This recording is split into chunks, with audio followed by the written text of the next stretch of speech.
আজকে আলোচনা করব ক্লাস 10 এর ভূগোল সাজেশন সম্বন্ধে। তোমাদের সম্পূর্ণ ভূগোল সাজেশনটা দিয়ে দিচ্ছি একটা সাজেশন বই থেকে। এই বইটা খুব ভালো, এটা হচ্ছে পারুলের বই। এই বইটার থেকে আজকে সম্পূর্ণ সাজেশনটা তৈরি করব। তো তোমাদের যদি এই সাজেশনটা ভালো লাগে, তোমরা এই সাজেশনটা অবশ্যই ফলো করো। এটাই মাধ্যমিকে পড়ার চান্স সবচেয়ে বেশি। তার আগে চ্যানেলটিকে অবশ্যই সাবস্ক্রাইব করে রাখো। তাহলে শুরু করা যাক আজকে। তাহলে এই মাধ্যমিক 2025 পারুল টার্গেট এই বইটা খুবই ভালো। এখান থেকে আলোচনা করব আজকে ভূগোল সাজেশন সম্বন্ধে। প্রথম চ্যাপ্টারটার নাম হচ্ছে বহির্জাত প্রক্রিয়া ও তাদের সৃষ্ট ভূমিরূপ। দেখে নেবো যে এখান থেকে 5 নম্বরের কি কি গুরুত্বপূর্ণ প্রশ্ন আছে। নদীর সঞ্চয় কার্যের ফলে গঠিত ভূমিরূপগুলির চিত্র সহ বিবরণ দাও। তারপরের প্রশ্ন, নদীর ক্ষয় কার্যের ফলে সৃষ্ট 3টি প্রধান ভূমিরূপ চিত্র সহ বর্ণনা করো। তারপরের কোশ্চেন, হিমবাহের ক্ষয় কার্যের ফলে সৃষ্ট 3টি ভূমিরূপের সচিত্র বিবরণ দাও। তারপরের প্রশ্ন 2 নম্বর অধ্যায় থেকে হচ্ছে বায়ুমণ্ডল। এখান থেকে কি কি গুরুত্বপূর্ণ প্রশ্ন আছে দেখে নেব।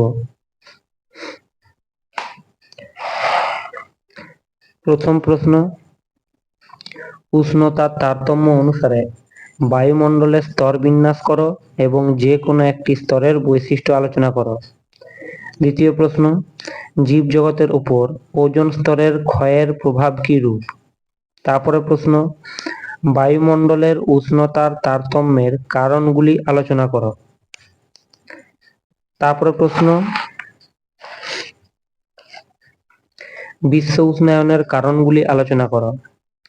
তারপরে প্রশ্ন, ওজোন স্তর বিন্যাসের প্রভাবগুলি আলোচনা করো। তারপরে প্রশ্ন, পৃথিবীর নিয়ত বায়ু প্রবাহগুলির উৎপত্তি ও গতিপথ চিত্র সহ ব্যাখ্যা করো।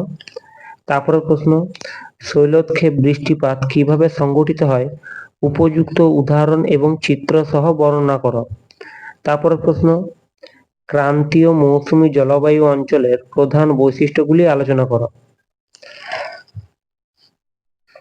তারপরে প্রশ্ন, নিরক্ষীয় নিম্নচাপ বলয় এবং মেরু প্রদেশীয় বা মেরুদেশীয় উচ্চচাপ বলয় সৃষ্টির কারণগুলি ব্যাখ্যা করো।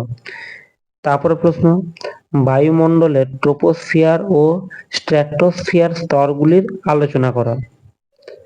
এরপরে 3 নম্বর চ্যাপ্টার বায়ুমণ্ডল থেকে দেখব কি সব গুরুত্বপূর্ণ প্রশ্ন আছে।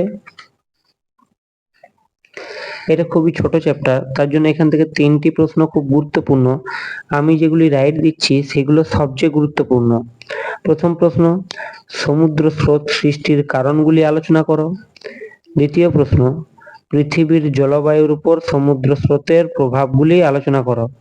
তারপরে প্রশ্ন, মানব জীবনে সমুদ্র স্রোতের প্রভাব বা গুরুত্ব সমূহ আলোচনা করো। তারপরে প্রশ্ন, জোয়ার ভাটা সৃষ্টির কারণগুলি আলোচনা করো বা ব্যাখ্যা করো। এরপরে চলে যাব 4 নম্বর চ্যাপ্টারে বজ্র ব্যবস্থাপনার থেকে। তাহলে দেখে নেওয়া যাক প্রথম গুরুত্বপূর্ণ প্রশ্ন কি, কিন্তু এক্ষেত্রে 3 নম্বরের প্রশ্ন আছে। 3 নম্বরের প্রশ্নের সাজেশন আমি পরে করব। হ্যাঁ, এরপরে চলে যাব 5 নম্বর অধ্যায় ভারতের প্রাকৃতিক ও অর্থনৈতিক পরিবেশ থেকে কি সব গুরুত্বপূর্ণ প্রশ্ন আছে 5 নম্বরের দেখব।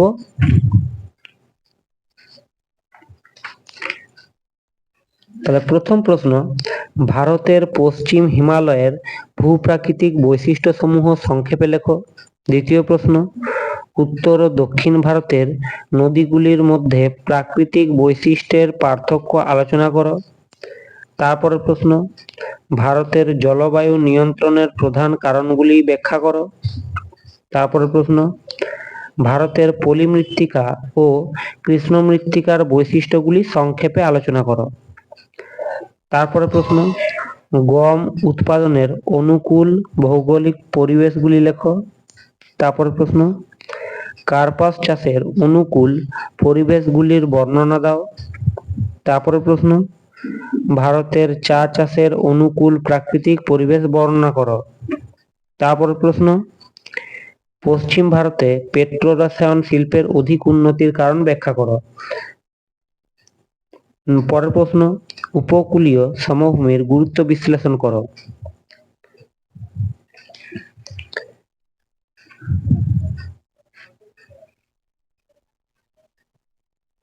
তারপরে প্রশ্ন, কার্পাস চাষের অনুকূল প্রাকৃতিক পরিবেশগুলির বর্ণনা করো।